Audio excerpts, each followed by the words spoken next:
আল্লাহ বারবার বলে বান্দা তুমি তওবা করো তওবা করো। আল্লাহ পাক রব্বুল আলামিন হাদিসে কুদসির মধ্যে স্বয়ং বলেন, হে আমার আদম সন্তানরা, তোমরা যদি আন্নাস সামা আসমান সম পরিমাণ গুনাহ করো, আমি আল্লাহর কাছে যদি তওবায়ে নাসুহা করো, আমি আল্লাহ ঘোষণা দিয়ে দিলাম তোমাদের সমস্ত গুনাহ মাফ করে দিব। শুধু তাই নয়, আল্লাহ পাক রব্বুল আলামিন হাদিসে কুদসির মধ্যে আবার বলেন, হে আমার বান্দা বান্দীরা, তোমরা যদি জমিন পরিমাণ গুনাহ করো, বলে কি জমিন পরিমাণ? জমিনের মধ্যে যে চিত্রগুলো আছে, এই চিত্রগুলো পরিমাণ যদিও তোমরা গুনাহ করো, আমি আল্লাহ ঘোষণা দিলাম, যদি তুমি শিরিকবিহীন অবস্থায় আমার কাছে আসতে পারো, যদি তুমি শিরিকবিহীন অবস্থায় আসতে পারো আর আমাকে যদি ভয় করো, আমি আল্লাহ পাক রব্বুল আলামিন তোমার সমস্ত গুনাহ মাফ করব। শুধু মাফ করব না, যদি জমিন পরিমাণ তোমার গুনাহ থাকে, এই গুনাহগুলোকে আমি আল্লাহ পাক রব্বুল আলামিন রহমত দিয়ে ভরপুর করে দিব। আজকে আপনি আমি কয় বছর বাঁচছি? অনেকে এখানের মধ্যে আছেন 60 বছর, 70 বছর, 80 বছর। বুখারী এবং মুসলিম শরীফের ঘটনা, বনি ইসরাইলের একজন ব্যক্তি ছিল, যেই ব্যক্তিটা 99 জন লোককে হত্যা করেছিল। ওই ব্যক্তিটা তওবা করার জন্য মানুষের কাছে যাইতেছে আর গিয়া বলতেছে, আল্লাহর কাছে আমার তওবা করলে তওবা কবুল হবে কিনা। বুখারী এবং মুসলিমের হাদিস। ওই ব্যক্তিটা 99 জন মানুষকে হত্যা করলো। বনি ইসরাইলের একজন ব্যক্তি 99 জন মানুষকে হত্যা করলো। হত্যা করার পর ব্যক্তি যাইতেছে, পথের মধ্যে একজন রাহেবকে পাইলো। রাহেবকে জিজ্ঞেস করলো, এ রাহেব, আমি তো 99 জন মানুষকে হত্যা করেছি, আল্লাহ কি আমার তওবা কবুল করবেনি? তখন রাহেব বলতেছে, তোমার তওবা আল্লাহ কবুল করবে না। যেই রাহেব ব্যক্তিটা বলল আল্লাহর কাছে তার তওবা কবুল হবে না, সঙ্গে সঙ্গে বনি ইসরাইলের ওই ব্যক্তিটা আবার তাকে হত্যা করে ফেলল। হত্যা করার পর মোট হইল 100 জন। কয়শো জন? 100 জন। যে ব্যক্তিটা 100 জন মানুষকে হত্যা করছে, হত্যা করার পর ওই ব্যক্তিটা দৌড়ায় আবার যাইতেছে, আলেমকে তালাশ করতেছে, গিয়ে আলেমকে বলতেছে, হে আলেম, আমি তো 100 জন মানুষকে হত্যা করেছি, এই 100 জন মানুষকে যে হত্যা করেছি, হত্যা করার পরও কি আল্লাহ আমার তওবা কবুল করবে কিনা? তখন একজন আলেম বলতেছে, অবশ্যই আল্লাহ তোমার তওবা কবুল করবে।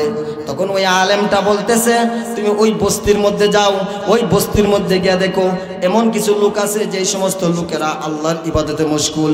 তুমি ওই বস্তির মধ্যে যাও, গিয়া তাদের সঙ্গে ইবাদত করো, আল্লাহর কাছে তওবা করো, আল্লাহ মাফ করে দিব।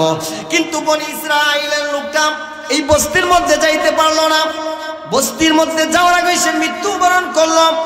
কি কপাল তার দেখেন, বস্তির মধ্যে যাওয়ার আগে সে মৃত্যুবরণ করলো। মৃত্যুবরণ করার কারণে আল্লাহ পাক রব্বুল আলামিন তাকে কেমনে মাফ করলো? ওই ব্যক্তিটা বস্তি পর্যন্ত যাইতে পারলো না, কিন্তু বস্তির দিকে তার মুখটা তাকানোর কারণে আমার আল্লাহ তাকে 100 জন ব্যক্তিকে যে হত্যা করেছে, হত্যা করার তওবাও আল্লাহ কবুল করে নিয়েছে। ইয়া আইয়ুহাল্লাযীনা আমানু তুবু ইলাল্লাহি তাওবাতান নাসুহা। আল্লাহ বলেন, আল্লাহ আমাদেরকে কত সুন্দরভাবে ডাক দিয়েছে। ইচ্ছা করলে কিন্তু আল্লাহ পাক রব্বুল আলামিন আমাদেরকে গুনাহগার বলেও সম্বোধন করতে পারতেন। আল্লাহ কিন্তু আমাদেরকে গুনাহগার বলে সম্বোধন করেন নাই। আল্লাহ শুধু আমাদেরকে এইভাবে ডাক দিয়েছে, ইয়া আইয়ুহাল্লাযীনা আমানু, হে ঈমানদার নারী পুরুষগণ, তুবু ইলাল্লাহ, তোমরা আল্লাহর কাছে তওবা করো। কি তওবা করবা?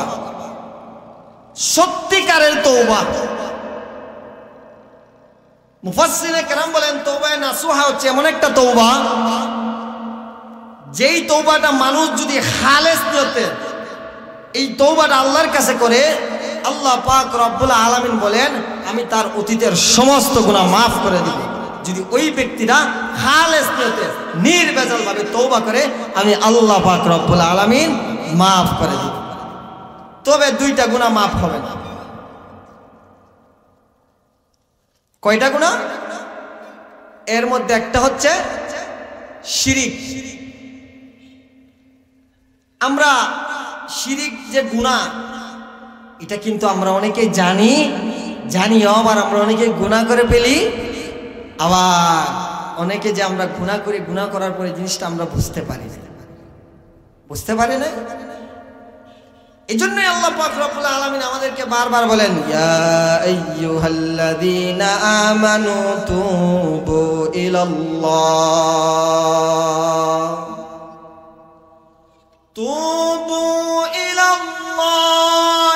তাওবাতান নাসুহা। আল্লাহ আমাদেরকে বারবার বলতেছেন, হে ঈমানদার নারী পুরুষগণ, তোমরা আমার কাছে তওবা করো, সত্যিকারের তওবা করো, তওবায়ে নাসুহা করো। যদি কোনো আল্লাহর বান্দা বান্দি আল্লাহর কাছে তওবায়ে নাসুহা করে, আমি আল্লাহ ঘোষণা দিলাম তার অতীতের সমস্ত গুনাহ মাফ করে দিব। যদি ওই বান্দা বান্দি শিরিক গুনাহ না করে, আর শিরিক গুনাহ ছাড়া যদি অন্য যে সমস্ত গুনাহ করে, আমি আল্লাহ ওয়াদা দিলাম তোমাদের সমস্ত গুনাহ মাফ করিয়া দিব। আল্লাহর নবী বিশ্ব নবী রাহমাতুল লিল আলামিন হাদিসের মধ্যে বলেন, আত-তাইবু হাবিবুল্লাহ, তওবাকারী হচ্ছে আল্লাহর কাছে প্রিয় পাত্র। সুবহানাল্লাহ কইতেন না? বলে এটা আবার কেমন কথা? আল্লাহর নবী হাদিসের মধ্যে বলেন, দুনিয়ার জমিনের মধ্যে যখন কোনো একটা সন্তান ভূমিষ্ঠ হয়, ভূমিষ্ঠ হওয়ার পর ওই সন্তানটা যেরকম নিষ্পাপ থাকে, আল্লাহর রাসূল হাদিসের মধ্যে বলেন ওই ব্যক্তিটাও আল্লাহর কাছে ওই রকম ভাবে প্রিয় হইবে যদি ওই ব্যক্তিটা নির্ভেজাল তওবা করে। আমি আল্লাহর রাসূল ঘোষণা দিয়ে দিলাম, ওই যেভাবে নিষ্পাপ শিশু বাচ্চাটা আল্লাহর কাছে প্রিয়, ঠিক তদ্রূপ তওবাকারীও আল্লাহর কাছে ওই নিষ্পাপ শিশু বাচ্চার মতো প্রিয় হয়ে যাবে। আত-তাইবু হাবিবুল্লাহ, তওবাকারী হচ্ছে আল্লাহর কাছে প্রিয় পাত্র। আত-তাইবু মিন যামবি কামান লা যামবা লাহু, যদি কোনো আল্লাহর বান্দা বান্দি আল্লাহর কাছে তওবা করে, আল্লাহর হাবিব বলেন ওই বান্দা বান্দির সমস্ত গুনাহ আমার আল্লাহ মাফ করিয়া দেন। শুধু তাই নয়, আল্লাহ পাক রব্বুল আলামিন বলেন, মান আমিলা মিনকুম সুআন বিজাহালা সুম্মা তাবা ওয়াসলাহা বা'দা ওয়াসলাহা ফাইন্নাহু গফুরুর রহিম। যদি কোনো আল্লাহর বান্দা বান্দি অজ্ঞাতবশত গুনাহ করে ফেলছে, অজ্ঞাতবশত জানে না, কিন্তু আল্লাহ পাক রব্বুল আলামিন নিজেই ঘোষণা দিতেছেন, আমি আমার ওই সমস্ত বান্দা বান্দিকে মাফ করে দিব যদি তারা আমার কাছে খালেস দিয়ে কি করে, তওবা করে। অপর হাদিসের মধ্যে আল্লাহ নবী বলেন, কুল্লু বানি আদম খাত্তাউন, প্রত্যেকটা আদম সন্তানই ভুলকারী। কি? প্রত্যেকটা আদম সন্তানই ভুলকারী। ওয়া খায়রুল খাত্তাউনা তাওয়াবু, আর এই আদম সন্তানের মধ্যে সবচেয়ে উত্তম আদম সন্তান হচ্ছে ওই ব্যক্তি। বলে কোন ব্যক্তি? যে ব্যক্তি ভুল করার পরও আল্লাহর কাছে ক্ষমা চায়, মাফ চায়, ওই ব্যক্তিটা হচ্ছে আল্লাহর কাছে প্রিয় ব্যক্তি, উত্তম বান্দা বান্দা। এখন মনে করেন এক ব্যক্তি আগে সুদ খাইত, জিনা করত, মদের ব্যবসা করত, কোনো না কোনো ক্রমভাবে ওই ব্যক্তিটা ফিরে আইছে, অর্থাৎ সুদের ব্যবসা ছাইরা দিছে, মদের ব্যবসা ছাইরা দিছে, জিনার ব্যবসা ছাইরা দিছে, খারাপ ব্যবসা ছাইরা দিছে না? মানে এই ব্যক্তিটা ফিরে আইয়া আল্লাহর কাছে কি করতেছে? ক্ষমা চাইতেছে। এখন এই ব্যক্তির মনের ভিতরে একটা সংকোচ আইসা পড়ে যে আমি অতীতের যে এতগুলো গুনাহ করছি, আল্লাহ কি আমাকে মাফ করবে না? আল্লাহ বলেন, লা তাকনাতু মির রাহমাতিল্লাহ, হে আমার বান্দা বান্দিরা, তোমরা আমার রহমত থেকে নিরাশ হইও না। আমার আল্লাহ বলেন, তুমি যতক্ষণ পর্যন্ত আমার প্রতি তোমার দৃঢ়ভাবে তুমি আমার প্রতি তাকায় থাকবে, আমি আল্লাহ ঘোষণা দিলাম, ততক্ষণ আমি তোমার প্রতি আমার রহমতের নজর দিয়ে তাকাইব। তওবা একটা দামি জিনিস। আপনি আমি যদি তওবা না করি, তওবা যদি না করি, আল্লাহ পাক রব্বুল আলামিন অন্যান্য পয়গম্বরকে, এক একটা জাতির জন্য অন্যান্য পয়গম্বরকে আল্লাহ পাক রব্বুল আলামিন নবী রাসূলকে পাঠাইছেন। এর মধ্যে একজন হচ্ছে হুদা আলাইহিস সালাতু ওয়াস সালাম। হুদা আলাইহিস সালাতু ওয়াস সালাম জামানার মধ্যে নাফরমানের কাজ বেশি হইতো। তওবা না করলে কত বড় গুনাহ হয়, তওবা না করলে আল্লাহ পাক রব্বুল আলামিন কিভাবে অন্যান্য নবীগণের উম্মতগণকে শাস্তি দিতেন। তওবা যদি না করেন, তওবা না করলে অন্যান্য নবীর উম্মতগণকে আল্লাহ পাক রব্বুল আলামিন কি শাস্তি দিতেন। হুদা আলাইহিস সালাতু ওয়াস সালামের জামানার মধ্যে মানুষগুলো বেশি নাফরমানি করত। কার নাফরমানি করত? আল্লাহর নাফরমানি করত। হুদা আলাইহিস সালাতু ওয়াস সালাম তার কওমকে বারবার দ্বীনের দাওয়াত দিতেন, আহ্বান দিতেন, দ্বীনের সব সময় দাওয়াত দিতেন। কিন্তু হুদা আলাইহিস সালাতু ওয়াস সালামের কওমগুলো হুদা আলাইহিস সালাতু ওয়াস সালামের সঙ্গে ঠাট্টা বিদ্রূপ করত। তারা বলতো যেই পয়গম্বর, যেই নবী আমাদের মূর্তি পূজার বিরুদ্ধে করে, মূর্তি পূজার বিরোধিতা করে, ওই ব্যক্তি আবার আমাদের কিসের দিনের দাওয়াত দেন? হুদা আলাইহিস সালাতু ওয়াস সালাম সব সময় এই দাওয়াতটা দিতেন, হে আমার সম্প্রদায়ের লোক, হে আমার কওমের লোকেরা, তোমরা আল্লাহর দিকে তওবা করে ফিরে আসো। ফাফিরু ইলাল্লাহ, তোমরা আল্লাহর দিকে প্রত্যাবর্তন করো। কিন্তু হুদা আলাইহিস সালাতু ওয়াস সালাম যখন দাওয়াত দিতেন, তারা হুদা আলাইহিস সালাতু ওয়াস সালামকে কষ্ট দিতে লাগলো।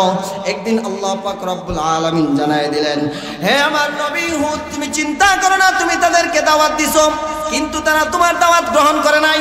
আমি আল্লাহ পাক রব্বুল আলামিন, তুমি তাদেরকে তওবার আহ্বান দিয়েছো, তওবার কথা বলেছো, তারা তওবা করে নাই। আমি আল্লাহ পাক রব্বুল আলামিন তাদেরকে এমন শাস্তি দেব যেই শাস্তির কারণে তারা ধ্বংস হয়ে যাবে। কিতাবের মধ্যে লেখে আল্লাহ পাক রব্বুল আলামিন হুদা আলাইহিস সালাতু ওয়াস সালামের জাতিরা যখন তওবা করত না, আল্লাহ পাক রব্বুল আলামিন তাদেরকে এমন আযাব দিলেন। বলে কি আযাব দিলেন? 7 দিন 8 রাত পর্যন্ত এমন বৃষ্টি দিলেন। বলে কি বৃষ্টি? এমন বৃষ্টি দেওয়ার পর, এই বৃষ্টি আসার পর তাদের বাড়ির ছাদগুলো উড়িয়ে নেওয়া হয়েছে এবং গাছগুলো উপড়িয়ে নেওয়া হয়েছে। শুধু গাছগুলো আল্লাহ পাক রব্বুল আলামিন উপড়িয়ে নেন নাই, এমন একটা আল্লাহ পাক রব্বুল আলামিন বাতাস দিয়েছেন। বলে কি বাতাস? বলে বাতাসটা হচ্ছে আল্লাহ পাক রব্বুল আলামিন তাদেরকে ধ্বংস করার জন্য এমন একটা বাতাস দিয়েছেন, যেই বাতাসটা নাকের ছিদ্র দিয়ে ঢুকছে, পায়খানার রাস্তা দিয়ে বাইর হয়েছে। শুধু পায়খানার রাস্তা দিয়ে বাইর হয় না, শরীরের অঙ্গ প্রত্যঙ্গ সব দিকে ছিদ্র হয়ে গেছে।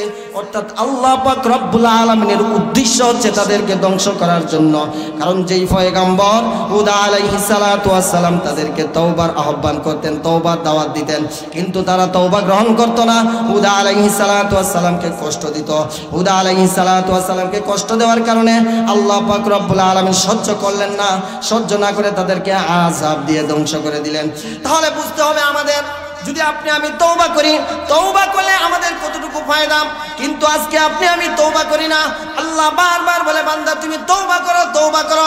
আল্লাহ পাক রব্বুল আলামিন হাদিসে কুদসির মধ্যে স্বয়ং বলেন, হে আমার আদম সন্তানরা, তোমরা যদি আন্নাস সামা, আসমান সম পরিমাণ গুনাহ করো, আমি আল্লাহর কাছে যদি তওবায়ে নাসুহা করো, আমি আল্লাহ ঘোষণা দিয়ে দিলাম তোমাদের সমস্ত গুনাহ মাফ করে দিব। শুধু তাই নয়, আল্লাহ পাক রব্বুল আলামিন হাদিসে কুদসির মধ্যে আবার বলেন, হে আমার বান্দা বান্দীরা, তোমরা যদি জমিন পরিমাণ গুনাহ করো, বলে কি জমিন পরিমাণ? জমিনের মধ্যে যে চিত্রগুলো আছে, এই চিত্রগুলো পরিমাণ যদিও তোমরা গুনাহ করো, আমি আল্লাহ ঘোষণা দিলাম, যদি তুমি শিরিকবিহীন অবস্থায় আমার কাছে আসতে পারো, যদি তুমি শিরিকবিহীন অবস্থায় আসতে পারো আর আমাকে যদি ভয় করো, আমি আল্লাহ পাক রব্বুল আলামিন তোমার সমস্ত গুনাহ মাফ করব।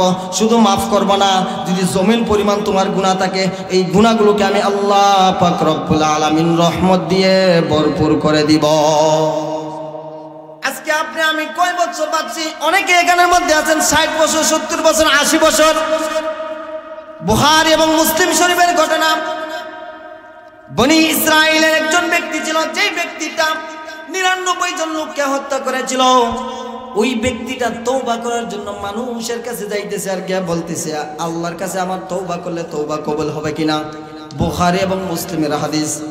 ওই ব্যক্তিটা 99 জন মানুষকে হত্যা করলো। বনি ইসরাইলের একজন ব্যক্তি 99 জন মানুষকে হত্যা করলো। হত্যা করার পর ব্যক্তি যাইতেছে, পথের মধ্যে একজন রাহেবকে পাইলো। রাহেবকে জিজ্ঞেস করলো, এ রাহেব, আমি তো 99 জন মানুষকে হত্যা করেছি, আল্লাহ কি আমার তওবা কবুল করবে না? তখন রাহেব বলতেছে তোমার তওবা আল্লাহ কবুল করবে না। যেই রাহেব ব্যক্তিটা বলল আল্লাহর কাছে তার তওবা কবুল হবে না, সঙ্গে সঙ্গে বনি ইসরাইলের ওই ব্যক্তিটা আবার তাকে হত্যা করে ফেলল। হত্যা করার পর মোট হইল 100 জন। কয়শো জন? 100 জন। যে ব্যক্তিটা 100 জন মানুষকে হত্যা করছে, হত্যা করার পর ওই ব্যক্তিটা দৌড়ায় আবার যাইতেছে, আলেমকে তালাশ করতেছে, গিয়ে আলেমকে বলতেছে হে আলেম, আমি তো 100 জন মানুষকে হত্যা করেছি, এই 100 জন মানুষকে যে হত্যা করেছি, হত্যা করার পরও কি আল্লাহ আমার তওবা কবুল করবে কিনা? তখন একজন আলেম বলতেছে অবশ্যই আল্লাহ তোমার তওবা কবুল করবে।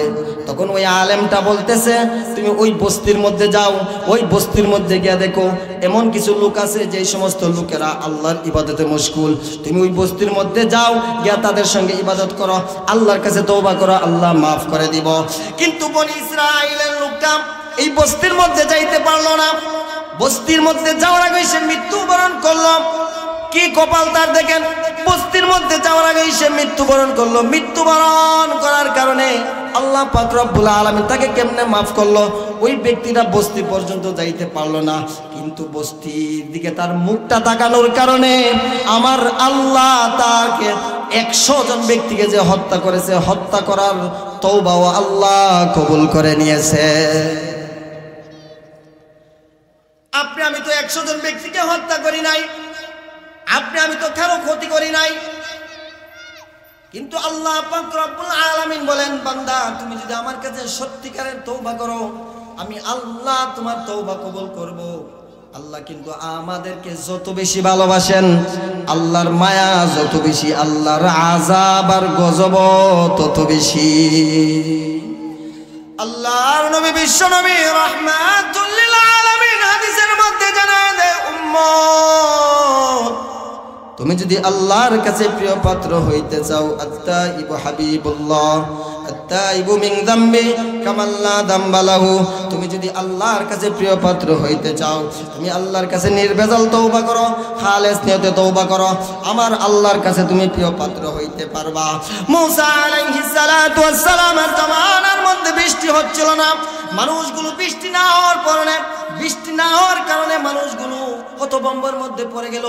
বৃষ্টি না হওয়ার কারণে জমিনের মধ্যে ফসল ফলাদি কোনো কিছু উৎপন্ন হচ্ছে না, উৎপন্ন না হওয়ার কারণে জমিনের মধ্যে ঘাস ফলাদি কোনো কিছু উৎপন্ন হচ্ছে না, উৎপন্ন না হওয়ার কারণে গরু ছাগল মহিষ কোনো কিছু খাইতে পারতেছে না।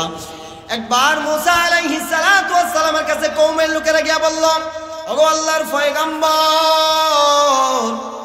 আপনি তো আল্লাহর পয়গম্বর মুসা আলাইহিস সালাতু ওয়াস সালাম, জমিনের মধ্যে বৃষ্টি না হওয়ার কারণে জমিনটা একবারে নষ্ট হয়ে গেছে, ফসল ফলাদি কোনো কিছু উৎপন্ন হচ্ছে না, আপনি আল্লাহর কাছে দোয়া করেন, আল্লাহর কাছে আপনি যদি একদিন ইস্তেখারার নামাজ পড়ে দোয়া করেন, আমার আল্লাহ মনে হয় আপনার নামাজের উসিলা করিয়া বৃষ্টি দিবেন।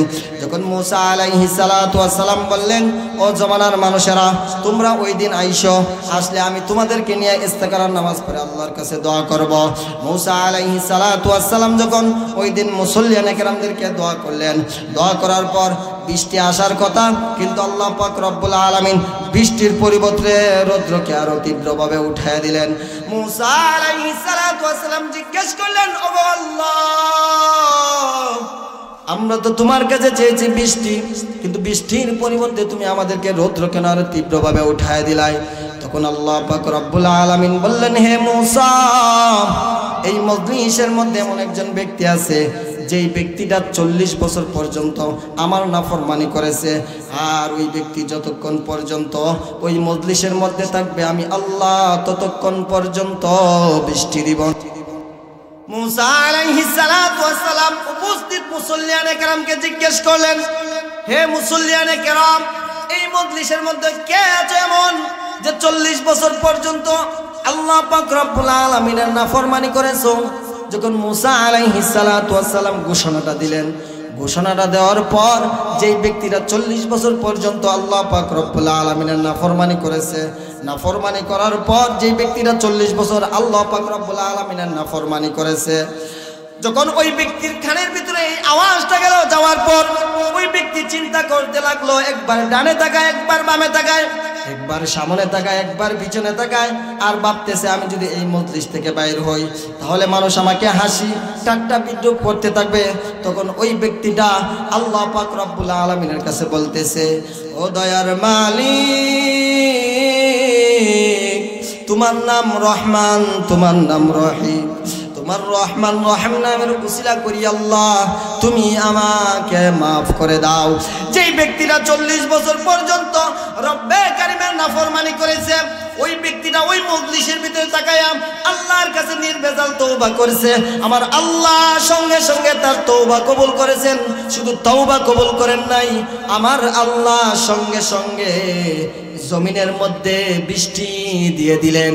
তখন মুসা আলাইহিস সালাতু ওয়াস সালাম জিজ্ঞেস করলেন, ওগো আল্লাহ, এই মজলিস থেকে তো এমন কেউ বাইর হয় না এখনো, তাহলে আপনি বৃষ্টি দিয়ে দিলেন। তখন আল্লাহ পাক রব্বুল আলামিন বললেন, হে মুসা, যেই লোকটা আমার 40 বছর পর্যন্ত নাফরমানি করেছে, যেই লোকটা আমার 40 বছর পর্যন্ত নাফরমানি করেছে, ওই লোকটা আমার কাছে ক্ষমা চেয়ে নিছে, আমি আল্লাহ তার তওবাকে কবুল করেছি। শুধু তওবাকে কবুল করে নাই, আমি আল্লাহ পাক রব্বুল আলামিন সঙ্গে সঙ্গে জমিনের মধ্যে বৃষ্টিও দিয়ে দিছি। তওবা হচ্ছে আমাদের জন্য সবচেয়ে বড় দামি জিনিস। যদি আপনি আমি আল্লাহর কাছে প্রিয় হতে চাই, যদি আপনি আমি আল্লাহর কাছে প্রিয় হতে চাই,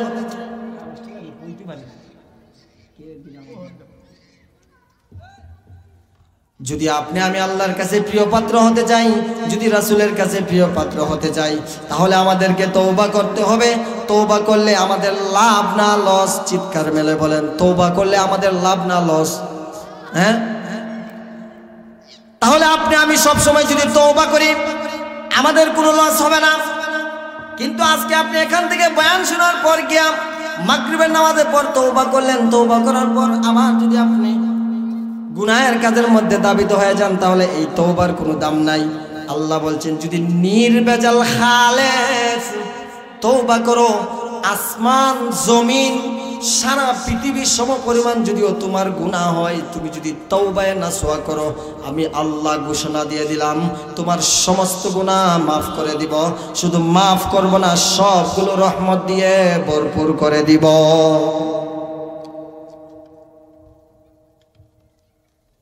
আপনি আমি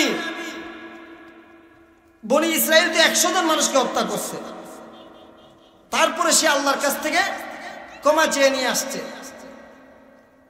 মুসা আলাইহিস সালাতু ওয়াস সালাম জামানার মধ্যে 40 বছর পর্যন্ত নাফরমানি করছে, তারপরে কি করছে? ওই ব্যক্তি আল্লাহর কাছ থেকে গিয়ে নিয়েছে, ক্ষমা চেয়ে নিয়ে আসছে। আর আপনি আমি হচ্ছি শেষ নবীর উম্মত, আপনি আমি হচ্ছি শেষ নবীর উম্মত, যেই নবীকে আল্লাহ পাক রব্বুল আলামিন সবচাইতে বেশি ভালোবাসেন। আর ওই নবীর উম্মত হয়ে যদি আপনি আমি তওবা করি, এই তওবাটা আল্লাহর কাছে আরো বেশি পছন্দনীয়। আত-তাইবু হাবিবুল্লাহ, আত-তাইবু মিন যামবি কামান লা যামবা লাহু। দাহিয়াতুল কলবির কথা এমন কোন মানুষ নাই জানে না বলে। দাহিয়াতুল কলবি ওই ব্যক্তিটা অনেকগুলো মেয়েকে হত্যা করেছে, হত্যা করার পরও আল্লাহ পাক রব্বুল আলামিন তাকে মাফ করে দিয়েছে। দাহিয়াতুল কলবির কাছে যখন ইসলাম গ্রহণের চিঠি যায়, চিঠি যাওয়ার পর দাহিয়াতুল কলবি আল্লাহর নবী সাল্লাল্লাহু আলাইহি ওয়াসাল্লাম চিঠির সংবাদ গ্রহণ করলো। জাহিলি যুগের একটা অভ্যাস ছিল। কি অভ্যাস ছিল? ওই অভ্যাসটা ছিল যদি কারো ঘরের মধ্যে কন্যা সন্তান জন্ম হয় তাহলে ওইগুলোকে হত্যা করে দেওয়া। দাহিয়াতুল কলবি ওনার ঘরে আরো কন্যা সন্তান হয়েছে, সেইগুলোকে হত্যা করে দিয়েছে। দাহিয়াতুল কলবি একদিন ব্যবসার উদ্দেশ্য বাড়ি থেকে রওনা হলো, ব্যবসার উদ্দেশ্য বাড়ি থেকে রওনা হলো। আর তার স্ত্রী ছিল গর্ভবতী। তার স্ত্রীকে বলে গেছে, ও আমার স্ত্রী, যদি তোমার গর্ভের মধ্যে কন্যা সন্তান হয় তাহলে তুমি তাকে হত্যা করে ফেলে দিও। কিন্তু দাহিয়াতুল কলবি ওই ব্যবসার উদ্দেশ্য থেকে আয়েশা থেকে তার গর্ভের মধ্যে একটা কন্যা সন্তান হয়েছে। কন্যা সন্তানটা কিতাবের মধ্যে লাগে 2-3 বছর হয়ে গেছে। দাহিয়াতুল কলবি যখন বাড়িতে আসলো, বাড়িতে আয়েশা দেখলো এই কন্যা সন্তানটা তার, আর কন্যা সন্তানটা বাবা কেমন ভাবে খেদমত করে, বাবা যখন খানা খাইতে যায়, বাবার জন্য খানার প্লেটটা নিয়ে যায়, গ্লাস নিয়ে যায়, জগ নিয়ে যায় বাবার জন্য, দাহিয়াতুল কলবির ছোট্ট মাইয়াটা। কিন্তু দাহিয়াতুল কলবির মনটা একবারও নড়ে না, মনটা একবারও নরম হয় না। কারণ দাহিয়াতুল কলবিকে অপর মানুষ বলতেছে, এ দাহিয়াতুল কলবি, তোমার ঘরে তো কন্যা সন্তান হয়েছে, তুমি তাকে কেন হত্যা করো না? দাহিয়াতুল কলবি যখন এই বিষয়ে লজ্জিত হয়, আর দাহিয়াতুল কলবির মনের ভিতরে সবসময় চিন্তা ভাবনা থাকে, আমি এই মেয়েটাকে কখন হত্যা করব। দাহিয়াতুল কলবি একদিন চিন্তা করলো, তার মেয়েটাকে নানার বাড়ি বলে নিয়ে, নানার বাড়ি কথা বলে নিয়ে তাকে হত্যা করবে। দাহিয়াতুল কলবি যখন তার স্ত্রীকে বলল, ও আমার স্ত্রী, তুমি সন্তানটাকে সাজিয়ে গুছিয়ে দাও, আমি তাকে তার নানার বাড়ি নিয়ে যাইব। দাহিয়াতুল কলবি যখন এই কথা বলে নিয়ে গেল, নিয়ে যাওয়ার পর মরুভূমির মধ্যে এক জায়গার মধ্যে গাতা খনন করলো। গাতাটা খনন করতেছে, ছোট্ট বাচ্চা বলতেছে, ও আমার বাবা, তুমি কেন গাতা খনন করো? তখন দাহিয়াতুল কলবি বলতেছে, এটা এমনিতে আমি গাতা খনন করতেছি। দাহিয়াতুল কলবি যখন গাতা খনন করা শেষ হওয়ার পরপরই সঙ্গে সঙ্গে এই ছোট্ট বাচ্চাটাকে গুহার ভিতরে ফালাই দিল, গাতার ভিতরে ফালাই দিল। বাচ্চাটাকে যখন গাতার ভিতরে ফালাইল, বাচ্চাটা বলতেছে, ও আমার বাবা, আপনি আমাকে এই জায়গার মধ্যে রেখে যান না, কারণ এই জায়গার মধ্যে আমি একা একা থাকতে পারবো না। দাহিয়াতুল কলবি এমন একজন নাফরমান ব্যক্তি ছিল। ওই দাহিয়াতুল কলবি যখন ছোট্ট বাচ্চাটাকে গুহার ভিতরে ফালাই দিল, জীবন্ত অবস্থায় তাকে মাটি দিয়ে দাফন করে আসলো। বাড়িতে আসার পর দাহিয়াতুল কলবির কানের মধ্যে সবসময় এই ছোট্ট বাচ্চার আওয়াজটা বাসে। দাহিয়াতুল কলবি মনে মনে চিন্তা করতে লাগলো, আমি তো অনেকগুলো বাচ্চাকে হত্যা করেছি, কিন্তু তাদের কথা আমার কানের মধ্যে বাসে নাই, আর এই ছোট্ট বাচ্চাটার কথাটা বারবার আমার কানের মধ্যে কেন বাজতেছে? আল্লাহর কি কুদরত! দাহিয়াতুল কলবিকে যখন আল্লাহ নবী সাল্লাল্লাহু আলাইহি ওয়াসাল্লামের ইসলাম গ্রহণের চিঠি পাঠাইলেন, ইসলাম গ্রহণের চিঠি পাঠানোর পর দাহিয়াতুল কলবি ইসলাম গ্রহণ করার জন্য আগ্রহী আল্লাহ নবী সাল্লাল্লাহু আলাইহি ওয়াসাল্লামের কাছে ইসলাম ধর্ম গ্রহণ করলো। গ্রহণ করার পর দাহিয়াতুল কলবি একটু দূর গিয়া কান্নাকাটি করতেছে। আল্লাহর নবী বিশ্ব নবী জিজ্ঞেস করলেন, হে দাহিয়াতুল কলবি, তুমি কেন কান্নাকাটি করতেছ? মনে হয় যে তুমি যে ইসলাম ধর্ম গ্রহণ করেছ, ইসলাম ধর্ম গ্রহণ করার কারণে মনে হয় তুমি, তোমার সমাজের লোকেরা তোমাকে কষ্ট দিবে, তুমি এই কারণে কান্নাকাটি করতেছ। দাহিয়াতুল কলবি বলতেছে, না, আমি ইসলাম ধর্ম গ্রহণ করার কারণে আমি কান্নাকাটি করি না। আমি ইসলাম ধর্ম গ্রহণ করার আগে আমি আমার নিজ হাতে অনেকগুলো কন্যা সন্তানকে হত্যা করেছি। আমি যে কন্যা সন্তানকে হত্যা করেছি, হত্যা করার কারণে আল্লাহ পাক রব্বুল আলামিন আমাকে মাফ করবে কিনা? তখন আমার নবীর সঙ্গে সঙ্গে জানিয়ে দিলেন, এ দাহিয়াতুল কলবি, আমি রাসূল ঘোষণা দিলাম, তুমি অতীতে যেগুলো হত্যা করেছ, তুমি ইসলাম ধর্ম গ্রহণ করার কারণে আল্লাহ পাক রব্বুল আলামিন তোমার অতীতের যত গুনাহ আছে সবগুলো মাফ করে দিবে। তওবা হচ্ছে একটা দামি সম্পদ। যদি আপনি আমি মরার আগে তওবা করে যেতে পারি, এমন আছে আপনি আমি এমন গুনাহ করে ফেলেছি, তওবা যদি না করতে পারি, তওবা যদি না করি, তওবা না করার কারণে আমাদের কবরের মধ্যে আযাব হবে। আবার যদি আপনি আমি তওবা করে যাই, কবরটা আমাদের জন্য জান্নাত হয়ে যাবে। আল্লাহ পাক রব্বুল আলামিন সূরা তাহরিমের 8 নম্বর আয়াতের শেষের দিকে বলেন, যে ব্যক্তি তওবা করছে, তওবা করার কারণে আল্লাহ পাক রব্বুল আলামিন ফুল সিরাতের ফুলের উঠার আগে দুই ধরনের ব্যক্তিকে নূর দিবেন। একটা দিবেন ইমানদারকে, ইমানদার কোনটা? যে ইমানদারটা তওবা করছে। আর একটা দিবেন মুনাফিককে। বলে মুনাফিকরা যখন ফুলসিরাতের ফুলের মধ্যে উঠবে, উঠার সঙ্গে সঙ্গে তাদের বাতিটা নিভে যাইবে, নূরটা অন্ধকার হয়ে যাবে। অন্ধকার হয়ে যাওয়ার পর মুমিনগণ চিন্তায় চিন্তিত হয়ে যাবে, আর বলবে, ওগো আল্লাহ, আপনি আমাকে অন্ধকারের মধ্যে ফালাইবেন না। মুমিনগণ চিন্তায় চিন্তিত হয়ে যাবে। তখন হাসান বসরি রাদিয়াল্লাহু তাআলা আনহু হাদিসের মধ্যে বর্ণনা করেন যে মুমিনগণরা যখন ফুলসিরাতের মধ্যে উঠবে, ওঠার সঙ্গে সঙ্গে আল্লাহ পাক রব্বুল আলামিন তাদেরকে এমন একটা নূর দিবেন। বলে এটা কোন নূর দিবেন? দুনিয়ার জমিনের মধ্যে তারা তওবা করছে, তওবা করার কারণে আল্লাহ পাক রব্বুল আলামিন তাদেরকে এমন একটা নূর দিবেন, যেই নূর দিয়ে তারা ফুলসিরাত অতিক্রম করতে পারবে।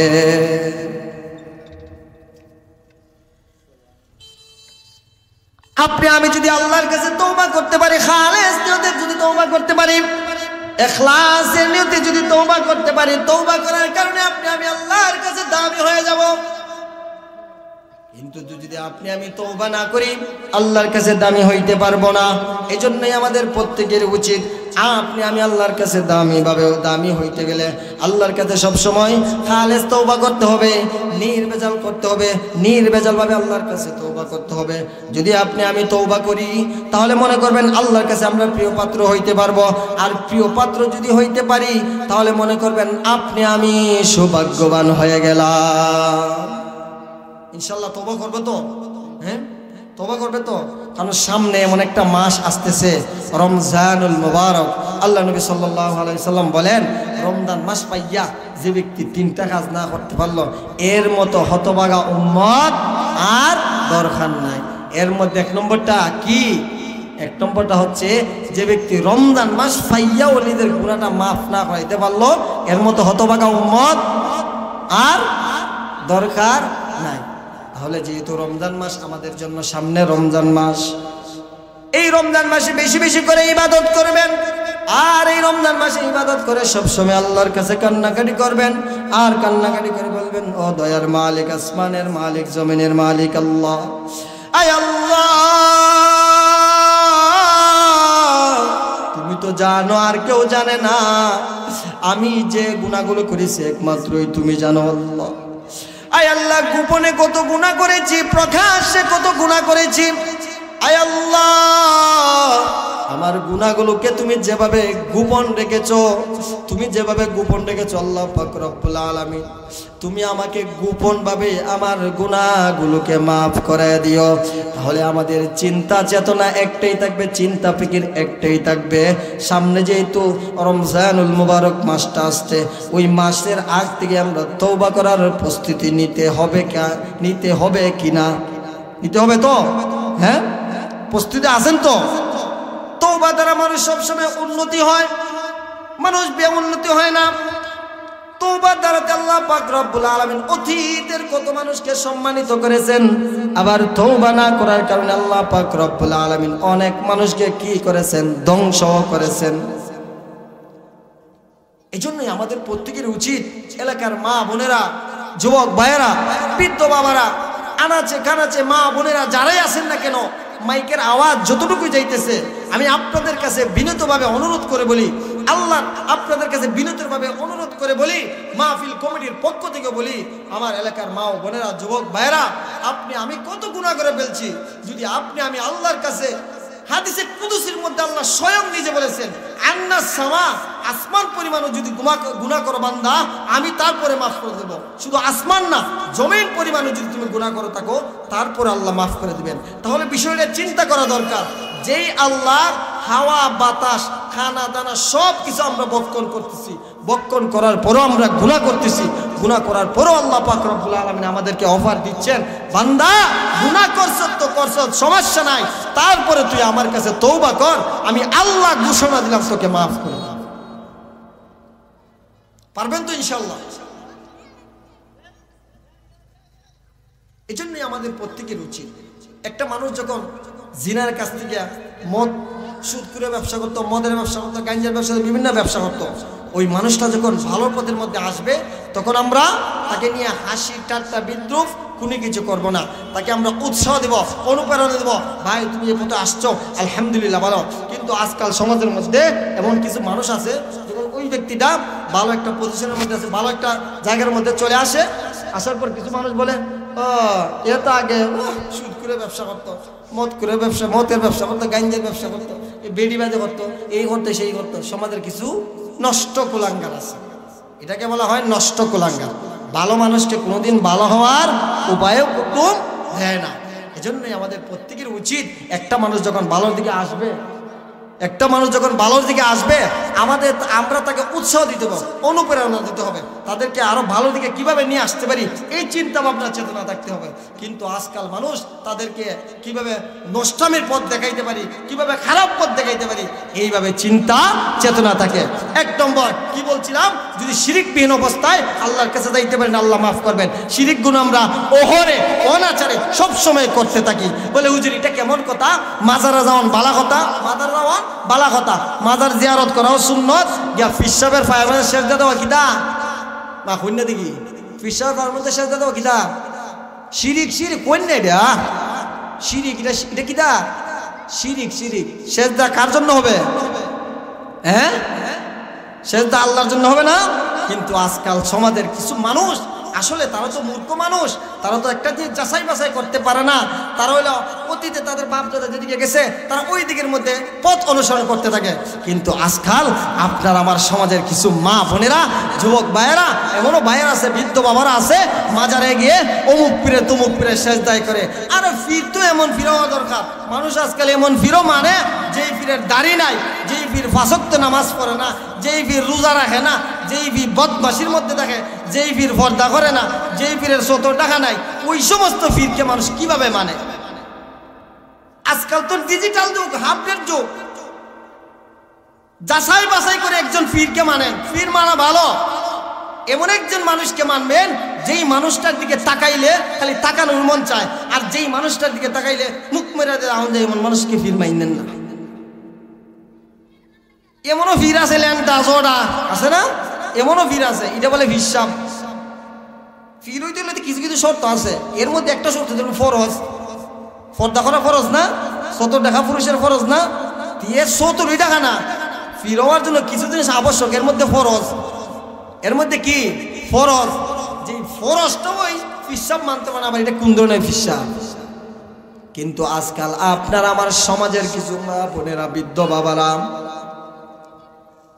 অনেক মাজারের মধ্যে যায়, কে সেজদা দিতে থাকে। এই সেজদা একমাত্র হবে আল্লাহর জন্য। কোন আল্লাহর বান্দা বান্দি যদি আল্লাহকে ছাড়া অন্য কাউকে সেজদা দেয় তাহলে ওটা হবে শিরিক। আর যে ব্যক্তি শিরিক নিয়ে কবরের মধ্যে যাইবে, ওই ব্যক্তির কবরটা হয়ে জাহান্নাম হয়ে যাবে। যে ব্যক্তি শিরিক নিয়ে আল্লাহর দরবারে হাজির হইবে, যে ব্যক্তি শিরিক করে আল্লাহর কাছে তওবা করবে, তার তওবা কবুল হবে না। আপনি যদি শিরিক থেকে মুক্ত চান, যদি শিরিক থেকে মুক্ত থাকতে চান, তাহলে 1 নম্বর হচ্ছে একমাত্র সেজদা কার হবে? ঈমানের 7টা বিষয়কে যদি কেউ অস্বীকার করে তাহলে এই ব্যক্তি ঈমানদার হবে না। 1 নম্বর ঈমান হচ্ছে কি করতে হবে? আল্লাহকে বিশ্বাস করতে হবে। কিন্তু আজকাল এমনও মানুষ আছে আল্লাহকেও বিশ্বাস করতে পারে নাই। আজকাল এমনও মানুষ আছে আল্লাহর সঙ্গে মোকাবেলা করতে প্রস্তুত। আজকাল এমনও মানুষ আছে আল্লাহর বিরুদ্ধে প্রতিযোগিতা করতে প্রস্তুত, বিরুদ্ধে পক্ষে না বিরুদ্ধে। এমনও মানুষ আছে দলের দালালি করতে গিয়ে আল্লাহ এবং আল্লাহ রাসূলের বিরুদ্ধে কথা বলে। আমিও আপনাদেরকে বলি, যেই ব্যক্তি আল্লাহ এবং আল্লাহ রাসূলের বিরুদ্ধে দলের দালালি করতে গিয়ে কথা বলে, তুমিও মনে রাখবা হাশরের ময়দানে তোমার দলের যে দলের নেতার জন্য তুমি আল্লাহ এবং আল্লাহ রাসূলের বিরুদ্ধে কথা বলছো, ওই ব্যক্তিও তোমাকে চিনবে না। যদি আপনি আমি খাঁটি উম্মত হতে চাই, যদি আপনি আমি খাঁটি আল্লাহর বান্দাবান্দি হতে চাই, নিজের জান প্রাণ যা কিছু আছে, আত্মীয় স্বজন, মা বাবা, ভাই বোন, সবার চাইতে বেশি কাকে ভালোবাসতে হবে? সবার চাইতে বেশি কাকে ভালোবাসতে হবে? আল্লাহর রাসূলকে বেশি ভালোবাসতে হবে। কিন্তু আজকাল আপনি আমি আমাদের মা বাবা, আত্মীয় স্বজন, ধন সম্পদ, ছেলে মেয়ের চাইতে আল্লাহ রাসূলকে ভালোবাসি না।